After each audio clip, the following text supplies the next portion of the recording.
गुरु जी, संगत जी, सभी को जय गुरु जी। शुक्राना गुरु जी महाराज का, अनंतम अनंतम शुक्राना। आज का पाठ शुरू करते हैं संगत जी। ब्रह्मा जी ने कहा, हे नारद, इस प्रकार शारदा को व्रत करते हुए 1 वर्ष व्यतीत हो गया। तब उसने व्रत का उद्यापन किया। मुनि ने भी जप तप योग आदि द्वारा भगवती गिरिजा को प्रसन्न किया। दोनों ही ऐसी भक्ति देखकर श्री गिरिजा ने प्रसन्न होकर दर्शन दिए। उनके दर्शन पाकर मुनि का अंधापन दूर हो गया। उस समय मुनि तथा शारदा ने गिरिजा जी की बहुत स्तुति की।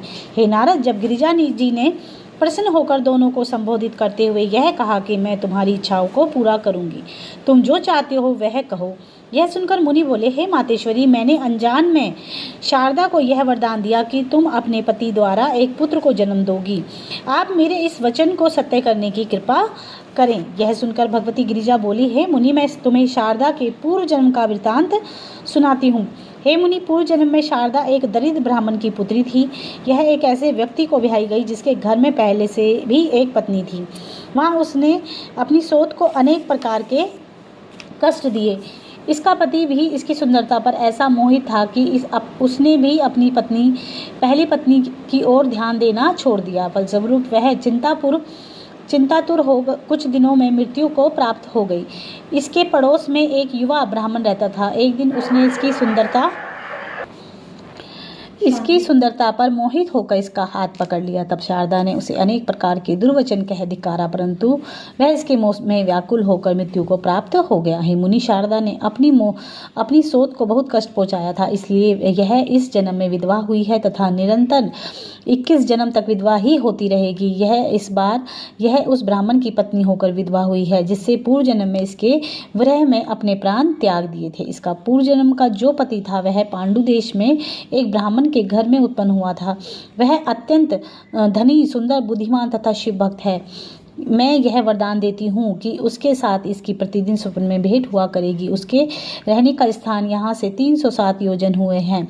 शारदा अपने उस पूर्व जन्म के पति के साथ स्वप्न में करके भोग शुभ घड़ी में एक पुत्र को जन्म देगी। उस बालक को देखकर बालक का पिता अत्यंत प्रसन्न होगा। हे नारद, मुनि ने से इस प्रकार कहकर पार्वती जी ने शारदा से कहा कि हे शारदा, तुम्हारा पति तुम्हें प्रतिदिन स्वप्न में मिला करेगा। उसके साथ भोग विलास करती हुई तुम एक पुत्र को जन्म दोगी। तुम्हारा पुत्र बहुत बलवान, धनवान तथा यशस्वी होगा। इस व्रत के प्रभाव से गिरिजा अंतर्धान हो गई। हे नारद, प्रातःकाल होने पर मुनि ने यह सब वृत्तांत शारदा के माता पिता को सुनाया। तदुपरांत मुनि तथा अपने स्थान को चले गए और शारदा प्रतिदिन स्वप्न में अपने पति से भेंट करने लगी। कुछ दिनों बाद जब वह गर्भवती हुई तो बंधु बांधवों ने तथा अन्य लोगों ने उसे व्यभिचारिणी समझकर धिक्कार देना आरंभ कर दिया। लोगों ने शारदा के माता पिता से भी यह कहा कि उसे घर से निकाल दे। जब शारदा ने माता पिता इस बात के लिए तैयार हो गए, उस समय यह आकाशवाणी हुई कि शारदा ने कोई कुकर्म नहीं किया है। जो लोग इसे दोष लगाएंगे उनकी जीहा फट जाएगी। इस आकाशवाणी को सुनकर शारदा के पिता, भाई, बंधु आदि अत्यंत प्रसन्न हुए, परंतु कुछ लोग आश्चर्य से भरकर यह कहने लगे कि आकाशवाणी के बहाने यह किसी ने झूठी बात कह दी। परिणाम यह हुआ कि ऐसा कहने वाले लोगों की जीभ तुरंत फट गई।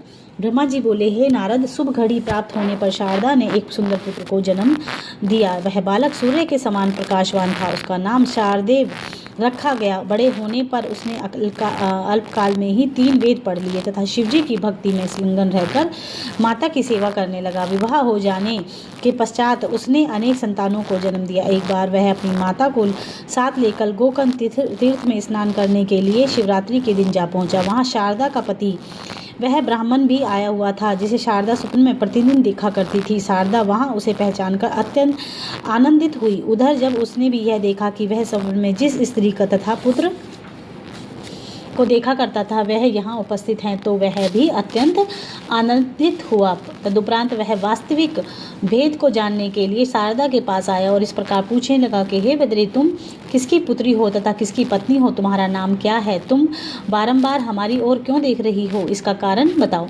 यह सुनकर शारदा ने रो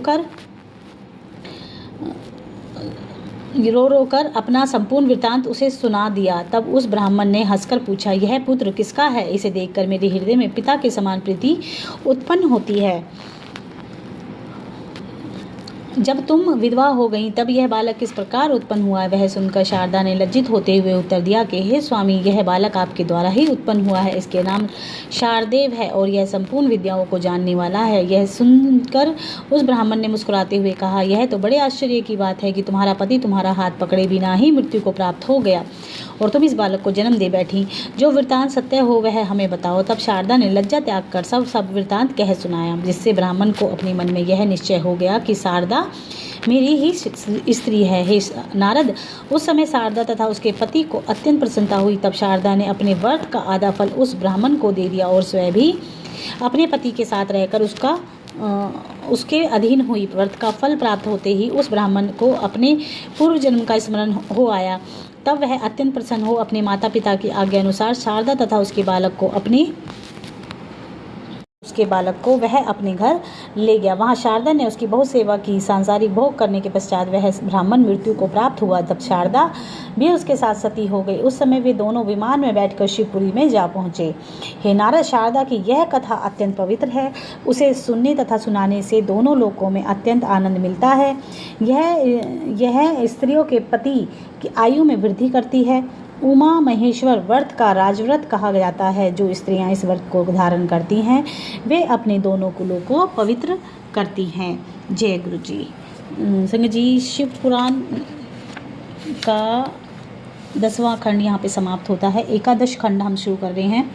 ब्रह्मा जी ने कहा, हे नारद, मैंने तुम्हें शिव जी के निर्गुण तथा सगुण दोनों स्वरूपों के चरित्र सुनाए। अब तुम और सुनना चाहो मुझे बताओ। इतनी कथा कहकर सूत जी ने कहा, हे शौनकादि ऋषियों, ब्रह्मा जी के मुख से यह वचन सुनकर नारद जी ने हाथ जोड़कर प्रार्थना करते हुए इस प्रकार कहा कि हे पिता, आपने अत्यंत कृपा करके मुझे शिव चरित्र सुनाया, जिससे मुझे श्रेष्ठ धर्म की प्राप्ति हुई। अब मेरी अभिलाषा है कि आप मुझे संपूर्ण ब्राह्मण की स्थिति के संबंध में बताने की कृपा करें, जिससे मेरे मन में कोई संदेह ना रहे। हे शौनकादि ऋषियों, नारद जी की यह प्रार्थना सुनकर ब्रह्मा जी ने प्रसन्न होकर कहा, हे पुत्र, भगवान भूत भावन सब प्राणियों द्वारा पूजनीय हैं। यद्यपि सदाशिव जी तीनों गुणों से परे हैं तो भी वे ब्रह्मांड के उपकार के लिए सगुण रूप ग्रहण करते हैं। वे सबके स्वामी हैं तथा उन्हीं का स्मरण करना सब लोगों का उचित है। इस प्रकार कहते हुए ब्रह्मा जी ने आनंद मगन हो गए और उस प्रसन्नता में उनके नेत्रों से आंसुओं की धारा बह निकली। तत्पश्चात वे भगवान सदाशिव के चरणों को बारंबार स्मरण करते हुए इस प्रकार बोले, हे नारद, तुम परम धन्य हो, क्योंकि तुमने बार बार भगवान सदाशिव के चरित्रों के संबंध में प्रश्न करके मेरे आनंद की वृद्धि की है। जो लोग भगवान सदाशिव के चरित्र सुनने के लिए किसी से कुछ प्रश्न करते हैं वे बिन परिश्रम के ही भवसागर से पार हो जाते हैं। हे पुत्र, शिव जी के स्वरूप 2 प्रकार के होते हैं, एक क्षर, दूसरा अक्षर। संपूर्ण ब्रह्मांड में ये दोनों स्वरूप गुप्त प्रकट रूप में विद्यमान हैं। जिस प्रकार शिव जी के स्वरूप 2 प्रकार के हैं, उसी भांति उनकी माया भी 2 प्रकार की है, पहली विद्या, दूसरी अवध्या। शंकर जी सगुण रूप माया से परे शरीर रहित तथा परमेश्वर हैं। सगुण रूप शिव जी की लीला से लोकों का अस्तित्व प्रकट होता है। 14 भुवन तथा संपूर्ण ब्रह्मांड उन्हीं के द्वारा निर्मित है। हे नारद, मनुष्यों को सर्वप्रथम भगवान सदाशिव के विराट रूप का ध्यान धरना चाहिए। उस विराट रूप में 7 लोक ऊपर तथा 7 लोक नीचे स्थित हैं। नीचे के लोकों के नाम इस प्रकार हैं, अतल, वितल, सतुल, तलातल, महातल, रसातल, पाताल। इन 3 नीचे के लोकों का विराट स्वरूप शिव जी के चरणों के समान समझना चाहिए। ऊपर के लोकों के नाम इस प्रकार हैं, भूलोक, भूलोक, स्वरलोक, महरलोक, जनलोक, तपलोक तथा सत्यलोक। इन लोकों को शिव जी के शरीर का ऊपरी भाग समझना चाहिए। उपलोकों की गणना भी इन्हीं भागों में होती है। अब तुम विराट स्वरूप का वर्णन और अधिक विस्तार पूर्वक सुनो। उस विराट स्वरूप का चरणतल, पताल, टखना, रसातल, पिंडलियाँ, महातल, घुटने, तलातल, जांघें, सूतल, शरीर का एक भाग वितल, दूसरा भाग अतल तथा रानी महातल। इसी प्रकार ऊपर के लोकों को यो समझना चाहिए कि भूलोक नाभि, भूलोक छाती, स्वरलोक मुख, जनलोक मस्तक, तपलोक शिर, सत्यलोक कंठ तथा महलोक हृदय। इस प्रकार सिर से पांव तक 14 लोकों का विराट रूप का अंग समझकर ध्यान धरना उचित है। हे नारद, अब तुम 14 लोकों के विस्तार का वृत्तांत सुनो। यह संपूर्ण ब्रह्मांड 14 लोकों में बटा हुआ है। भूतल के 7 खंड हैं। वह 1 अयुत योजन लंबा है। वहाँ स्वर्लोक से भी अधिक आनंद उपस्थित है। वहाँ के सभी खंड अत्यंत प्रकाशवान तथा सुंदर है। वहाँ भोग विलास के लिए परम सुंदरी स्त्रियाँ तथा असंख्य धन विद्वान है। वहाँ देवताओं के स्थान रत्नों से जटिल परम सुंदर हैं, जिन्हें देखकर विश्वकर्मा को भी लज्जा आती है। वहाँ किसी को दुख, शोक, वृद्ध अवस्था, मृत्यु, चिंता आदि नहीं होती। रसायन सेवन करने के कारण वहाँ सभी प्राणियों के शरीर अत्यंत तेजस्वी तथा दीप्तिमान रहते हैं। उस स्थान पर बहुधा दैत्य, दानव, सर्प आदि रहते हैं। वे अपना समय प्रसन्नतापूर्वक व्यतीत करते हैं।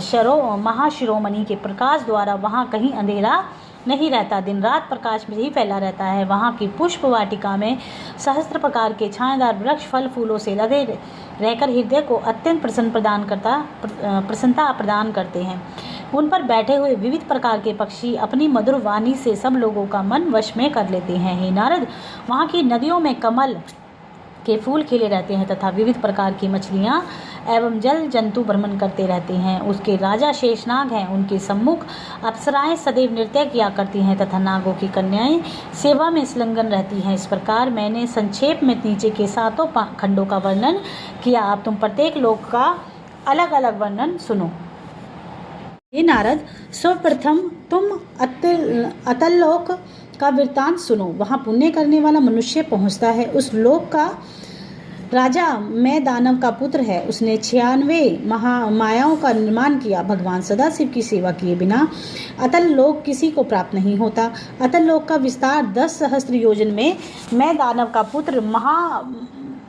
पुत्र भगवान सदाशिव के ध्यान में हर समय मग्न रहता है तथा बिना परिश्रम किए तीनों लोकों में भ्रमण करता रहता है। यहाँ स्त्रियां तीनों लोकों को अपने काम पाश में आव कर लेने वाली हैं। जो मनुष्य पूर्व जन्म में शुभ कर्म करता है वही दूसरे जन्म में अतल लोक में जाकर इन स्त्रियों के साथ विहार करता है। हे नारद, अतल लोक की स्त्रियां हाटक अर्थात स्वर्ण के रस को पीकर विहार करती हैं। इन स्त्रियों के दर्शन तथा स्पर्श मात्र से ही मनुष्य की इनकी प्रीति में डूब जाता है। इस लोक जैसा आनंद देवताओं को भी प्राप्त नहीं होता। जो लोग हाटक रस पीने वाली इन स्त्रियों के साथ संभोग करते हैं उनमें से 10 सहस्त्र हाथियों का बल प्राप्त हो जाता है। इस हाटक रस को प्राप्त करने के लिए मैं दानव के पुत्र ने हाट के शिवजी का बड़ा पूजन किया तथा मैं दानव हाट के शिवजी के इस प्रकार स्तुति किया करता है। हे भगवान सदाशिव, आप अनाथों के नाथ, तीनों लोकों का दुख दूर करने वाले तथा सबको आनंद प्रदान करने वाले, आपकी सेवा द्वारा असंख्य लोगों ने मुक्ति प्राप्त की। आप सबका मनोरथ पूर्ण करने वाले हैं। मेरे ऊपर भी निरंतर अपनी कृपा बनाए रहें। इस प्रकार स्तुति करता हुआ मैं दानव का पुत्र शिवजी की कृपा से उस अतल लोक का राज्य तथा अप्रमेय आनंद प्राप्त करता है। हे नारद, अब तुम वितल लोक का वृत्तांत सुनो। यह लोक अतल लोक के नीचे ऊंचाई से 10 सहस्त्र योजन तथा अंडे के समान गोल है। यह लोक तालाबों, नदियों तथा नहरों से सुशोभित है, जिसमें कमल के फूल खिले रहते हैं। इस लोक का राजा बलि है। वह इस प्रकार से भगवान सदाशिव का पूजन किया करता है। इस लोक में शिवजी हाटकेश लिंग रूप से अपने गणों सहित विराजमान रहते हैं तथा तीनों लोकों का पालन करते हुए शिव रानी के साथ विहार किया करते हैं। उनके मस्तक से निकलने वाली जलधारा हाटक रस के नाम से प्रसिद्ध है। उसे पीकर अग्नि अत्यंत बलवान रहता है। वायु के सगम तथा धू द्वारा उस अग्नि के मुख से जो थूक बाहर गिरता है उसे हाटक अर्थात कचन कहते हैं। उस हाटक के आभूषण बनाकर वहाँ के निवासी सभी दैत्य पहनते हैं। वहाँ की स्त्रियां भी उन्हीं आभूषणों को धारण कर अपने पतियों की सेवा में संलग्न रहती हैं। हे नारद, राजा बलि शिव की जिस प्रकार स्तुति करते हैं वह संक्षेप में इस तरह है। हे देवताओं के स्वामी, आप शरणागतों का पालन करने वाले, संपूर्ण संसार के दुखों को नष्ट करने वाले, हे ब्रह्मा, विष्णु तथा रुद्र आपके ही स्वरूप हैं। नारद, शारद तथा शेष भी आपके गुणों का सम्यक वर्णन नहीं कर पाते। इसी प्रकार वहाँ के सभी निवासी भगवान सदाशिव की स्तुति एवं पूजा करते हैं। वे सदैव प्रसन्न रहते हैं। हे नारद, अब तुम सुतल लोक का वृत्तांत सुनो। उसका विस्तार 10 सहस्त्र योजन चौकोर है। वहाँ राजा विरोचन का पुत्र बाली राज्य करता है, जिसमें विष्णु जी को दान देकर अत्यंत प्रसन्न किया। उसके हृदय में भगवान सदाशिव का प्रेम सदैव विद्यमान रहता है। शिव भक्त होने के कारण उसे विष्णु जी भी नहीं मार सके। उसने विष्णु जी का ब्राह्मण रूप में देखकर सब प्रकार का विरोध भुला दिया तथा अपना अनिष्ट देखते हुए भी धर्म को नहीं छोड़ा। उस राजा बलि द्वारा ही बानासुर का जन्म हुआ। बानासुर ने एक पर्वत को अपने बल द्वारा मसलकर मिट्टी कर डाला। बलि के नगर की रक्षा विष्णु जी स्वयं किया करते हैं। इतनी कथा सुनकर नारद जी ने कहा, हे पिता, राजा बलि ने किस पुण्य के प्रभाव से ऐसा उच्च पद प्राप्त किया, श्रेष्ठ पुत्र प्राप्त किया? ब्रह्मा जी बोले, हे नारद, शिव भक्त होने के कारण ही विष्णु जी उसे पराजित नहीं कर सके। मैं तुम्हें उसके पूर्व जन्म का वृतांत सुनाता हूँ। ब्रह्मा जी ने कहा, हे नारद, पुरातन काल में कण्व नामक एक मनुष्य महापापी तथा ब्राह्मणों की निंदा करने वाला था। उसने अनेक जीवों की हिंसा भी की। कुछ समय बाद वह ऐसा दरिद्र हुआ कि उसके शरीर पर कौपीन तक नहीं रह गई। तब वह चोरी और छल द्वारा अपना समय व्यतीत करने लगा। एक दिन वह वेश्या के लिए पान, फूल तथा चंदन लिए चला जा रहा था। उस समय संयोग से पृथ्वी पर गिरकर मूर्छित हो गया। कुछ देर बाद जब उसे चैतन्य प्राप्त हुई तो उसने पृथ्वी पर गिरे हुए पान, फूल आदि का शिवजी के नाम संकल्प कर दिया तथा उसने अपने मुख से नमः शिवाय का उच्चारण करता हुआ मृत्यु को प्राप्त हो गया। यमराज के दूत उसे महापापी जानकर बांधकर यम के समीप ले गए। उस समय यम ने उसे संबोधित करते हुए यह कहा कि हे कण्व, तूने संसार में अनेक दुष्कर्म किए हैं तथा अपने धर्म को त्यागा है। तुझे हम घोर नरक में डालकर कष्ट देंगे। हे नारद, यमराज की बात सुनकर कर्म ने उत्तर दिया कि हे समदर्शी धर्मराज, आप जो यह कहते हैं कि मैं पापी हूँ, सो ठीक नहीं है। एक शुभ कर्म करने के कारण मेरे संपूर्ण पाप नष्ट नहीं हो गए, पाप नष्ट हो गए हैं। कण्व के मुख से यह वचन सुनकर यमराज ने चित्रगुप्त को अपने पास बुलाकर कहा कि चित्रगुप्त, तुम इस पापी को ठिठाई तो देखो कि यह अपने को निष्पाप बता रहा है। मैं इसे नरक में डालना चाहता हूँ।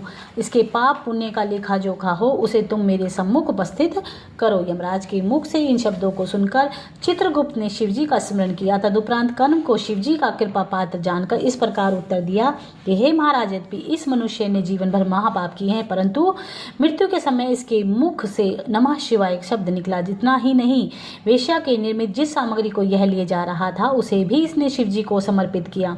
एक महापुण्य के कारण इसके संपूर्ण पाप नष्ट हो गए। मेरे विचार से आप इसे स्वर्ग में भेजें तथा 3 घड़ी के लिए इंद्रासन पर भी बिठाएं। वहां इसकी जो इच्छा हो वह कार्य करे। हे नारद, चित्रगुप्त की बात सुनकर यमराज ने धर्मराज का उत्तम स्वरूप धारण कर कण्व को अपना दर्शन दिया तथा शिव भक्त होने के कारण उसकी अत्यंत प्रशंसा भी की। उसी समय देव गुरु बृहस्पति जी ऐरावत हाथी को लिए हुए अन्य देवताओं के साथ धर्मराज के समीप आ पहुंचे। वे कण्व को ऐरावत हाथी पर बैठाकर इंद्रलोक को ले गए। वहां उसे 3 घड़ी के लिए इंद्रासन पर बैठा दिया गया। जिस समय देवराज इंद्र को हटाकर कण्व उससे सिंहासन पर बैठा तो उसने अपने हृदय से उसे अत्यंत प्रसन्नता प्राप्त हुई। हे नारद, जब कण्व इंद्रासन पर बैठ गया उस समय उसने अपने पुण्यों को क्षीण करने के निमित्त उसे यह सलाह दी कि ये तुम इंद्राणी को अपने पास बुलाओ और उसके साथ भोग विलास करके आनंद प्राप्त करो। परंतु तुम्हारी बात सुनकर कर्म ने यह उत्तर दिया कि हे नारद, हमें इंद्राणी से कोई प्रयोजन नहीं है। इतना कहकर कर्म ने तुम्हें जो तो विदा किया तथा स्वयं अपने पुण्य को बढ़ाने हेतु दान देना आरंभ कर दिया। उसने अगस्त्य ऋषि को ऐरावत हाथी, विश्वामित्र को उच्च शर्वा घोड़ा, गालवे ऋषि को कामधेनु गो तथा कल्प वृक्ष देकर अन्य वस्तुएं भी ऋषि मुनियों को दान कर दी। इतनी घड़ी के भीतर भी उसने समस्त शिव क्षेत्रों में जाकर भगवान सदाशिव का पूजन किया तथा ब्राह्मणों को दान देकर संतुष्ट कर दिया। हे नारद, जब 3 घड़ी का समय व्यतीत हो गया तब देवराज इंद्र पुनः सिंहासन पर आरूढ़ हुए। उस समय इंद्र ने शिवजी की माया के वशीभूत हो इंद्राणी को अपने समीप बुलाकर क्रोध प्रकट करते हुए यह कहा कि हे सची, कण्व ने तुम्हारे साथ मैथुन अवश्य किया होगा। तुम जो सत्य बात हो उसे हमें बताओ। उस समय इंद्राणी ने हंसते हुए यह उत्तर दिया कि हे स्वामी, कण्व बहुत शुद्ध व्यक्ति है। वह अत्यंत निर्मल है तथा शिवजी उसके ऊपर अत्यंत दयालु हैं। भगवान शंकर की कृपा से वह माया मोह आदि से छूटकर परम पवित्र हो चुका है। ब्रह्मा जी ने कहा, हे नारद, इंद्राणी की बात सुनकर इंद्र लज्जित हुए। तदुपरांत जब उन्होंने यह देखा कि ऐरावत हाथी, उच्च श्रेवा घोड़ा, कामधेनु गो तथा कल्पवृक्ष आदि वस्तुएं कहीं भी दिखाई नहीं देती, तब उन्होंने बृहस्पति से पूछा कि हे गुरु, इन सब वस्तुओं को यहाँ से कौन चुरा ले गया। बृहस्पति ने उत्तर दिया कि हे इंद्र, तुम्हारी सभी वस्तुओं को कण्व ने दान कर दिया। उसने अपना जन्म सफल बनाने के हेतु 3 घड़ी में ही संपूर्ण शुभ कर्म कर लिए। यह सुनकर इंद्र ने अत्यंत चिंतित होकर कहा कि हे प्रभु, अब आप मुझे बताइए कि मैं अपनी वस्तुओं को फिर से कैसे प्राप्त कर सकूंगा। बृहस्पति ने उत्तर दिया, हे इंद्र, इन संबंध में तुम यमराज के पास जाकर उपाय पूछो। हे नारद, बृहस्पति की सलाह मानकर इंद्र यमराज के पास गए और उनसे इस प्रकार कहने लगे कि हे यमराज, तुमने कण्व को हमारा पद देकर उचित नहीं किया। उसने 3 घड़ी के भीतर ही हमारी संपूर्ण वस्तुएं दान कर दी। अब तुम उन वस्तुओं को हमें किस प्रकार लौटाकर दिलवाओगे। इंद्र की बात सुनकर यमराज ने कण्व को अपने पास बुला अत्यंत क्रूर हो इस प्रकार कहा कि हे कण्व, तुझे पराई संपत्ति नष्ट करने का क्या अधिकार था। भला तुझे ऐसा कर्म करने का साहस किस प्रकार हुआ? यह सुनकर कर्म ने निर्भय होकर उत्तर दिया कि हे यमराज, जब तक मैं वहाँ का स्वामी रहा तब तक मैंने जो जी में आया किया। ऐसी स्थिति में आप मेरे किसी भी कार्य को पाप कैसे कह सकते हैं? यमराज बोले, दान देना तो पृथ्वी में उचित कहा गया है, क्योंकि वहां दान देने का फल प्राप्त होता है। देवताओं के लोक में दान देने का फल नहीं मिलता है। नारद, इस प्रकार यमराज ने कर्ण को बहुत डराया धमकाया, परंतु वह तनिक भी भयभीत नहीं हुआ। उस समय चित्रगुप्त ने हंसते हुए कहा कि हे धर्मराज, कर्ण के वेद के अनुसार उत्तम धर्म किए हैं, अस्तु वह नरकगामी नहीं हो सकता।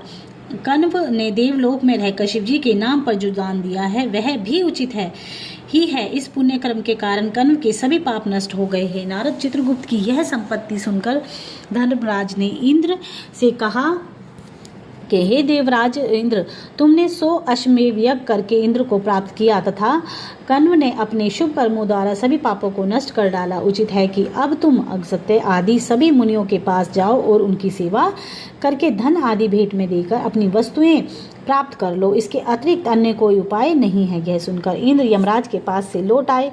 तदुपरांत उन्होंने मुनियों की सेवा शुश्रूषा एवं भेंट आदि द्वारा अपनी वस्तुएं पुनः प्राप्त कर ली है। नारद, दूसरे जन्म में कण्व वृषपर्वा की पुत्री के गर्भ से, जिसका नाम सुरुचि था और जो विरोचन को ब्याही गई थी, उत्पन्न हुआ। विरोचन ने अपना मस्तक इंद्र को दान में देकर तीनों लोकों में यश प्राप्त किया। कण्व इन्हीं विरोचन का पुत्र होकर तीनों लोकों में बलि के नाम से प्रसिद्ध हुआ। बलि शिवजी की सेवा करके सदैव आनंदित